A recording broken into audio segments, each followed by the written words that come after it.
You ever find yourself looking back at a relationship and thinking, what was the point of all that? Maybe it was a partner, a friend, a boss, someone who made you feel small, second-guessed your reality, and drained the light out of you. And for a while, you convinced yourself you could fix it. If you just loved them enough, understood them better, or worked harder, maybe things would change. But they didn't, and now you're left wondering, why did this happen to me? I want to offer a different perspective. What if, just what if, you weren't put in their life to fix them? What if you were placed there to see something, to learn something, to become something? Here's what we know from psychology and research on narcissistic relationships. Narcissists seek out deeply empathetic, self-sacrificing people, not because they want to be healed, but because they need a steady source of validation. Let's get one thing straight. If you've ever been tangled up in the life of a narcissist, it's not because you were weak. It's actually the opposite. See, narcissists don't look for fragile, powerless people.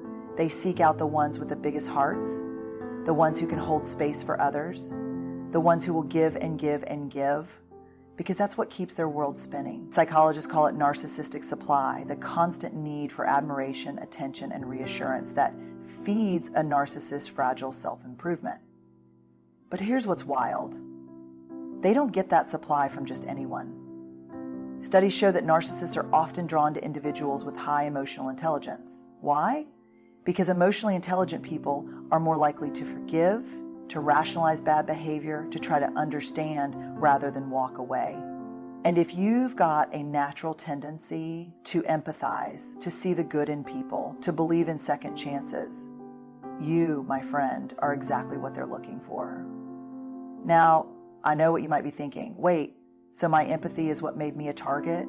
That doesn't seem fair. And you're right, it's not fair. But it is how the cycle works. Think about it. Narcissists are often deeply insecure under all that arrogance. They're terrified of being seen as unworthy, of being rejected, of facing the parts of themselves they don't want to deal with. So what do? They latch onto people who make them feel important, people who reflect back the image they want to see. And the best way to keep that illusion alive is to find someone who will excuse the cracks, who will hold up the mirror no matter how distorted the reflection becomes. The research backs this up. Studies in personality psychology show that narcissists have an uncanny ability to identify who will tolerate their behavior. It's almost instinctual. They test boundaries early, small things at first, a tiny dismissal here, a guilt trip there, and if you brush it off, if you tell yourself, oh, they didn't mean it like that, or I'll just be extra patient, they learn something. You're safe. You'll stay. And let's be real. None of us want to believe that someone we love is using us as their emotional safety net. So we make excuses. They had a rough childhood.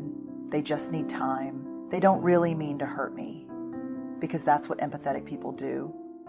We try to understand. But here's where it gets dangerous.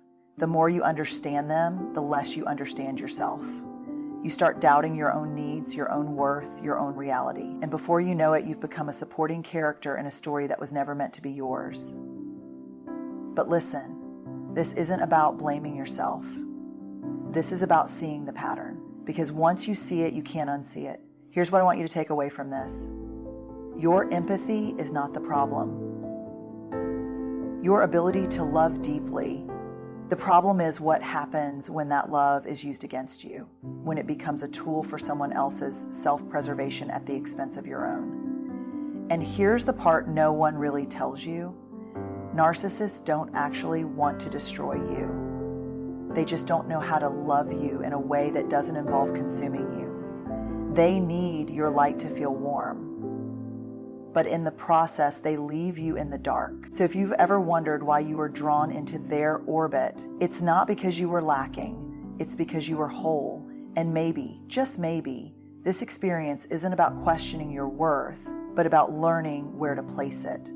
The most common trait of survivors of narcissistic abuse isn't weakness, it's resilience. I want you to imagine a tree. Not the kind that bends and breaks in a storm, but the kind whose roots grow deeper with every gust of wind. The kind that after a wildfire sends out new shoots, determined to rise again. That's what resilience looks like. And if you've ever walked away from a narcissistic relationship, whether it was a partner, a friend, a family member, or even a boss, you are that tree. Not because you weren't hurt, not because it didn't cost you something, but because you survived it. And survival changes people. Here's what the research tells us. There's something called post-traumatic growth, a concept in psychology that explains how people don't just recover from painful experiences, but actually emerge stronger, clearer, and more grounded in who they are. Studies show that survivors of emotional and psychological manipulation often develop a sharper sense of self-awareness. They become more attuned to red flags, more protective of their boundaries, and more intentional about the people they allow into their lives.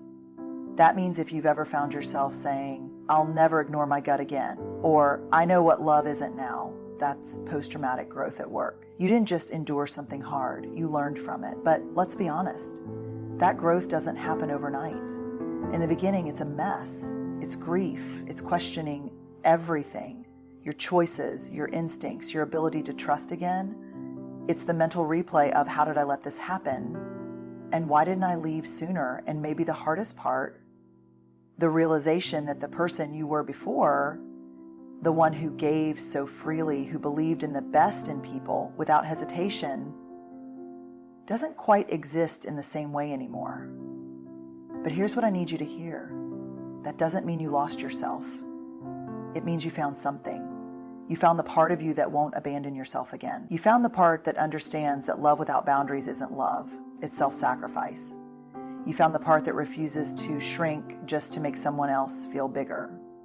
And I get it. It's tempting to look back and wish you had known then what you know now. But let's take a moment to flip that thought. Because the only reason you do know now is because you walked through it. It wasn't weakness that kept you there. It was hope. And hope is not a flaw, it's what makes you human. The real shift happens when you stop seeing yourself as someone who barely escaped and start recognizing yourself as someone who chose to rise. And rising doesn't mean you have to be over it overnight. Healing isn't a straight line. Some days you'll feel powerful, other days you'll miss them or doubt yourself or feel like you're back at square one. That's normal. But every time you choose yourself, every time you set a boundary, every time you trust your instincts just a little more, you're proving that resilience isn't just something you have, it's something you become. And maybe that's the whole point. Maybe this wasn't about breaking you, but about showing you just how unbreakable you really are. When someone chips away at your sense of reality, your greatest weapon is self-trust. There's something uniquely disorienting about being in a relationship with a narcissist. It's like standing in front of a mirror that keeps changing shape. One moment you see yourself clearly, and the next your reflection is distorted beyond recognition. You start questioning your thoughts, your feelings, your memories. Did that really happen the way I remember it? Am I the problem? Am I the problem? This isn't random. It's called gaslighting, and it's one of the most common and damaging tools in a narcissist's playbook. Research shows that gaslighting works by slowly eroding a person's confidence in their own perceptions. It's not about one big lie, it's about 1,000 tiny shifts. The "I never said that" when you know they did. The "you're too sensitive" when you express hurt. The way they rewrite history, twist your words, and make you feel like you can't trust the very things your gut is screaming at you. And here's the scary part. The more this happens, the more your brain starts adapting to their version of reality instead of your own. Neuroscience tells us that the brain is wired for efficiency. It takes shortcuts, it forms patterns. And if someone consistently tells you that your reality is wrong, your brain, in an attempt to keep the peace, might start agreeing with them.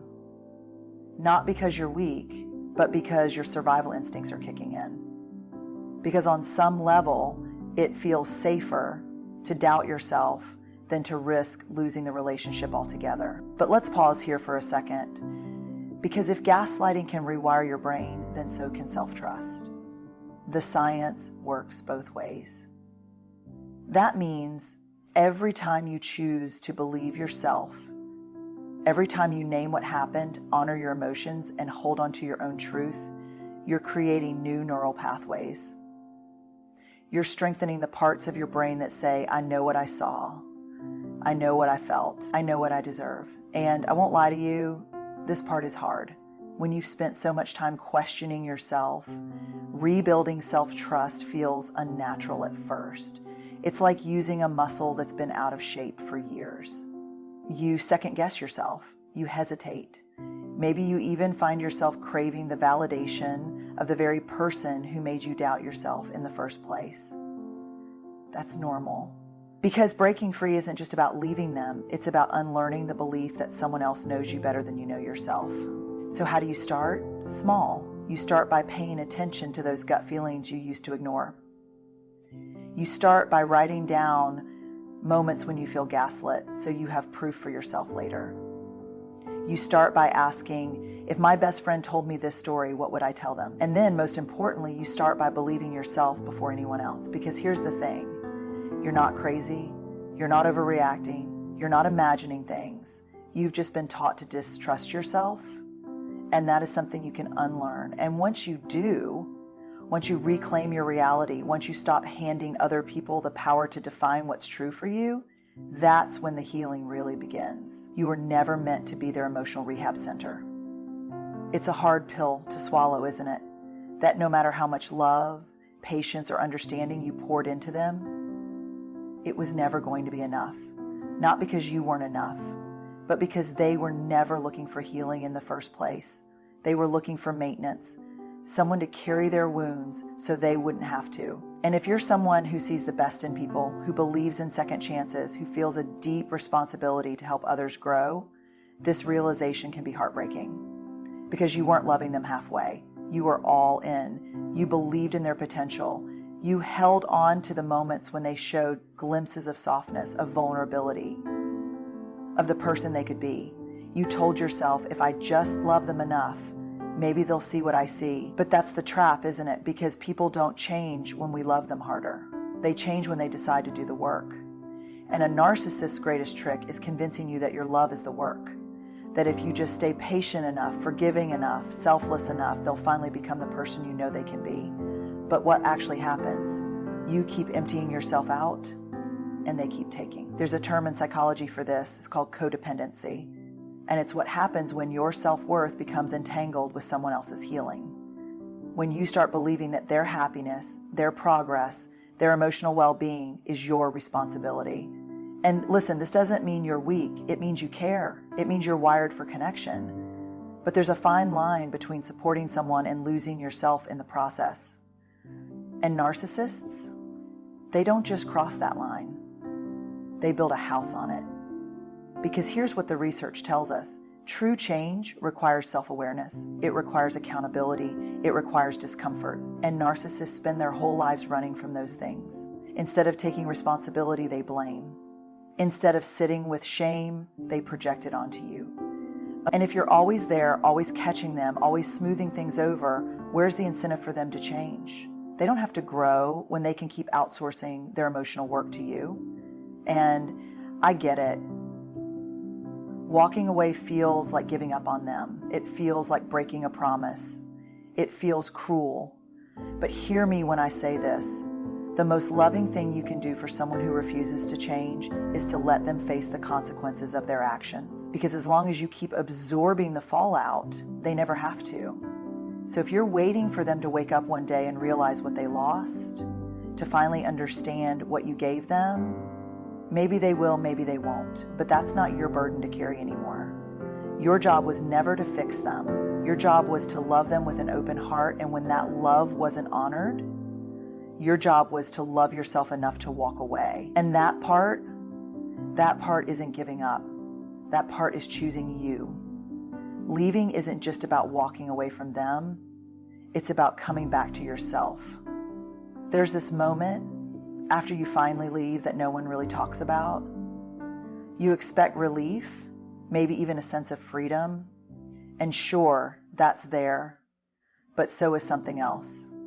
A kind of emptiness, a feeling of, who am I now? Because when you've spent so much time revolving around someone else's needs, moods, and expectations, you don't just lose them. You lose the version of yourself that existed in that space. And that can be terrifying. Because here's the truth. When you're in a relationship with a narcissist, especially for a long time, your identity gets rewritten in ways you don't even notice.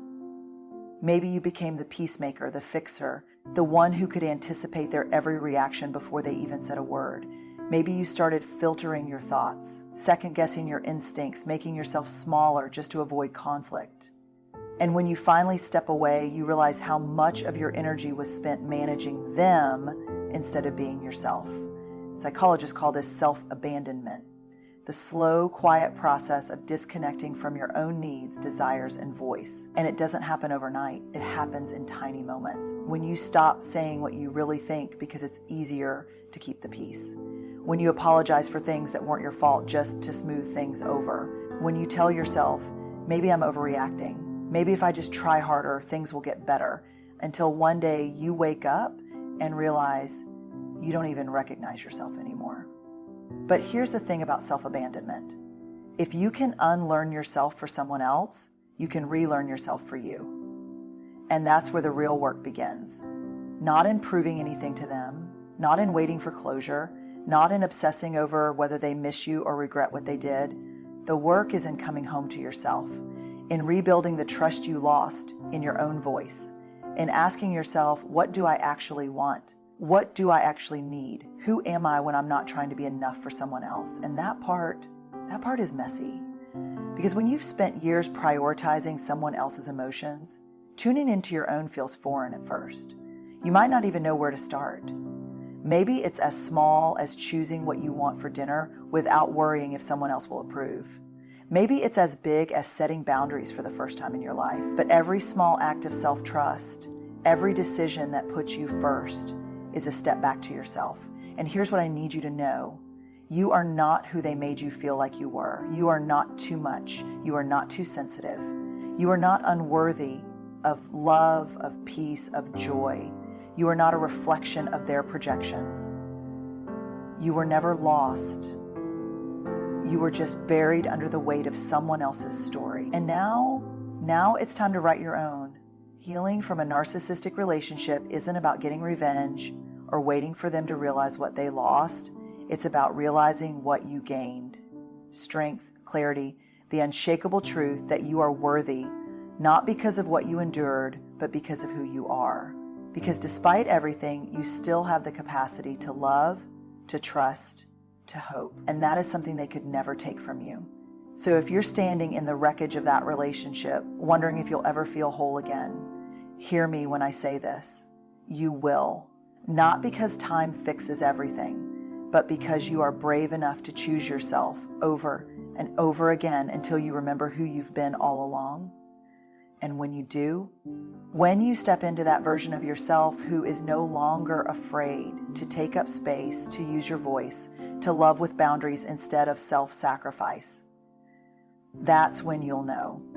They didn't break you, they revealed you. Good luck on this journey. You are stronger than you know.